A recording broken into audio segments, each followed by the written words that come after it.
Muchas gracias también por haber organizado traducción para mí. Me alegro mucho poder participar aquí y por poderles presentar un bien del patrimonio mundial de Alemania. Quisiera hacerlo utilizando muchas imágenes. Les voy a contar una historia utilizando imágenes para hacerles una visita virtual del Palacio, de los Jardines y del Pabellón de Caza. Después hablaré brevemente de la inclusión de estos bienes en la lista del Patrimonio Mundial de la UNESCO en 1984. Les voy a hablar también de la administración, de la gestión y también de la zona de amortiguamiento que no tenemos justamente, que es algo de lo que hemos hablado ayer y hoy en varias ocasiones. Y ahora les hablaré brevemente de la situación de los bienes de patrimonio mundial en Alemania.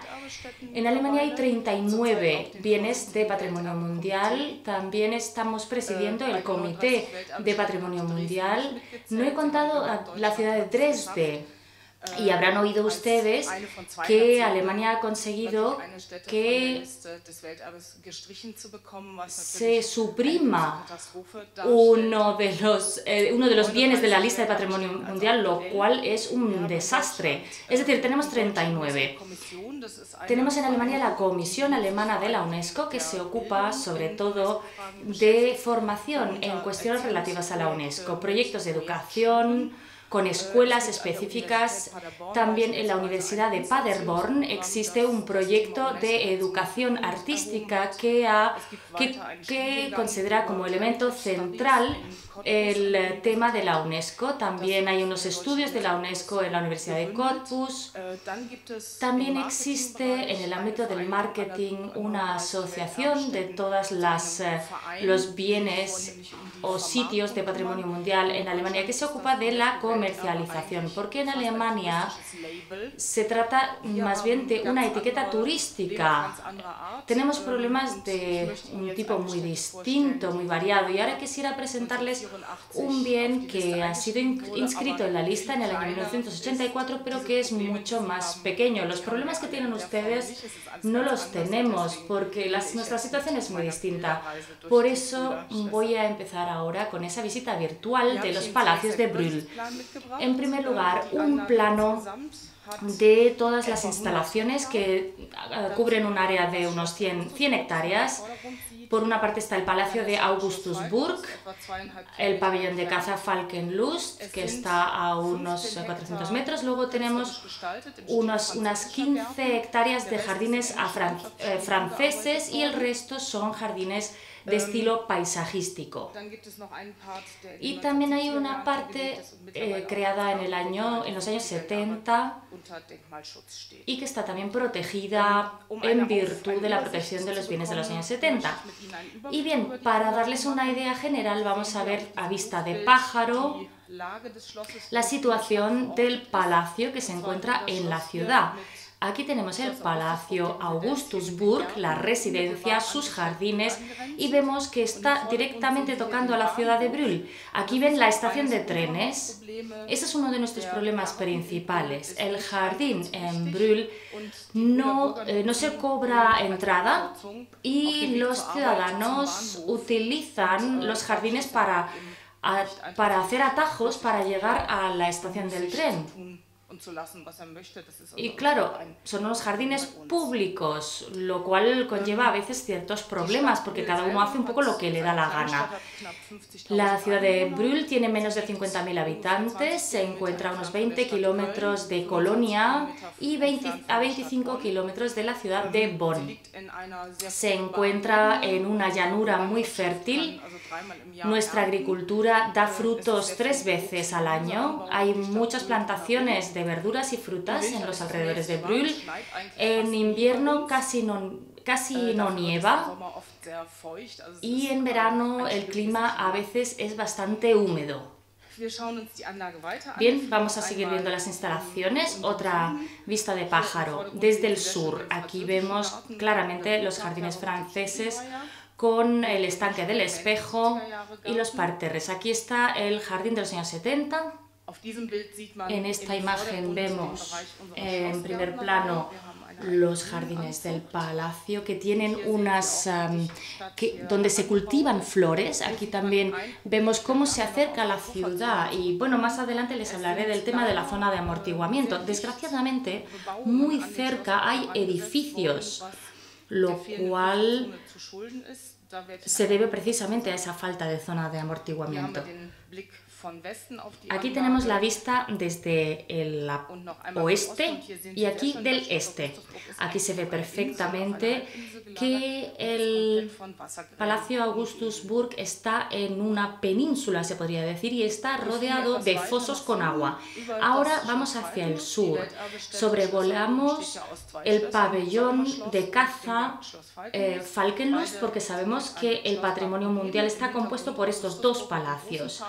Vemos al fondo Augustusburg y vemos una avenida de 2,5 kilómetros que lleva al palacio más pequeño o pabellón de caza Falkenlust, que también está rodeado de un pequeño bosquete.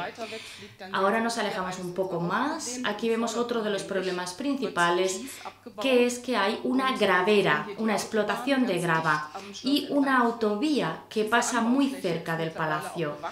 Esta foto es del 2007 y ahora la gravera ha crecido.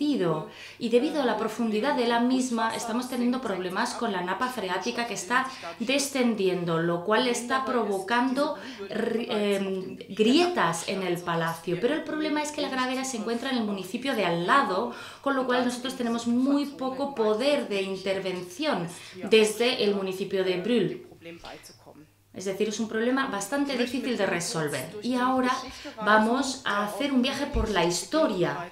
Esta historia empieza en la Edad Media, en el siglo XII, cuando en la zona de bosque se instaló un pabellón de caza de los arzobispos de Colonia. Vemos un dibujo de las instalaciones medievales que son típicas, cuatro alas, foso con agua, puente hacia la ciudad. Y en el siglo XIII ya se había convertido Brühl en la sede de los arzobispos, que también eran a la vez los varones y eran los encargados de elegir al emperador, es decir, que tenían una posición muy importante. Entonces, la sede administrativa de estos arzobispos se encontraba en Brühl.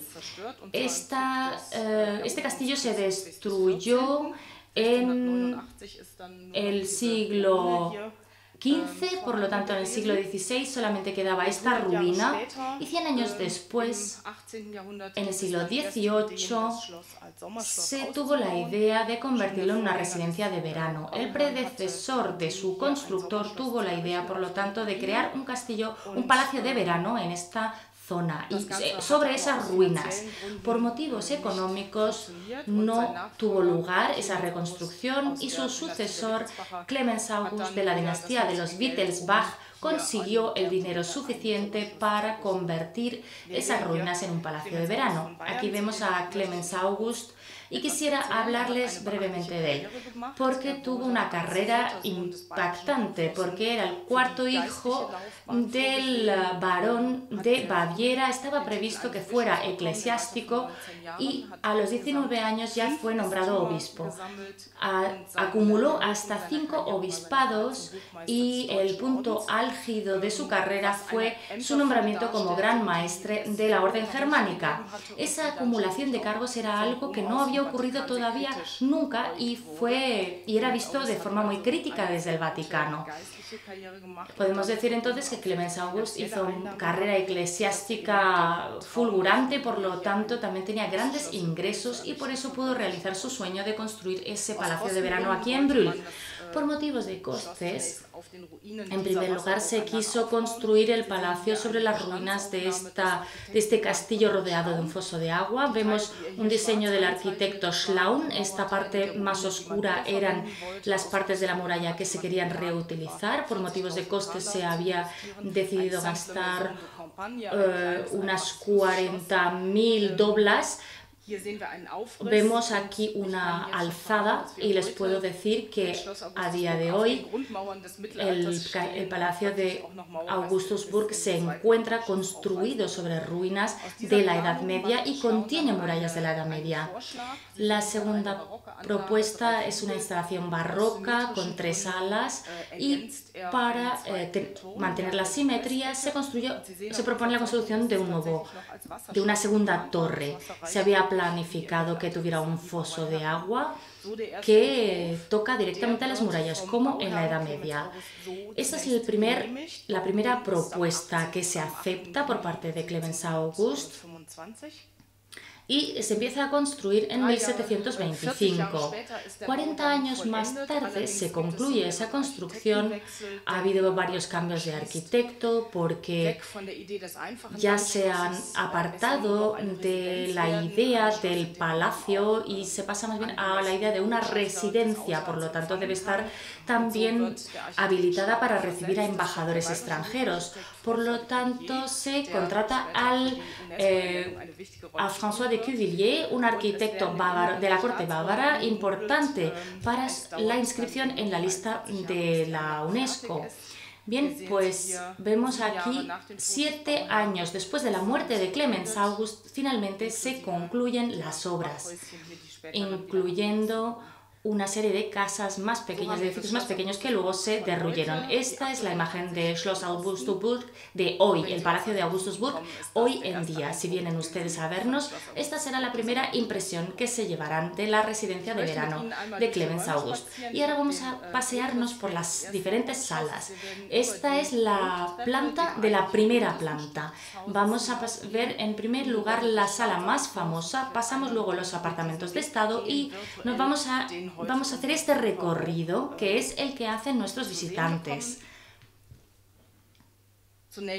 En primer lugar, la escalinata de honor de Balthasar Neumann, que es la parte más conocida del palacio. Aquí ven la subida con las columnas a ambos lados. Esta escalinata se construyó en 20 años, fue diseñado por Balthasar Neumann, que también en Baviera construyó la residencia de Würzburg, que también está inscrita en la lista de la UNESCO un año antes.